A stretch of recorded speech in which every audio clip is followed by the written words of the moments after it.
Bal haddaba maansadan oo aan u bixiyay beerkii sugaanta ana ammaan iyo baanashaba uga dhigay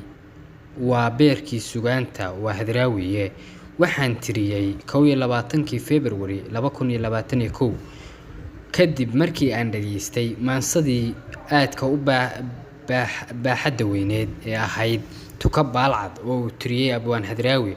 una kula hadlayay naftiisa iyo dadku sida ay hadba maansooyinkiisa dhan walba ugu fasirteen gaar ahaan xukuumaddii markaas jirtay waxaan idhi aabihii bahweyntii boqorkeeni luuqdow halqabsiga bahdeen iyo beerkii sugaantow baxsanow Hadraawi baashii amaantow hadday qaar ku biiyeen ayna kugu banaysteen ku dheheen balaayiyo tuka baalcad iyo baas aniga ku baanane boodadaada gabayga iyo beedadkaaga dheeraa wali bukaana dhayid iyo baaxaaligii galgacalada booskaaga weynaa cid buuxisaan jirin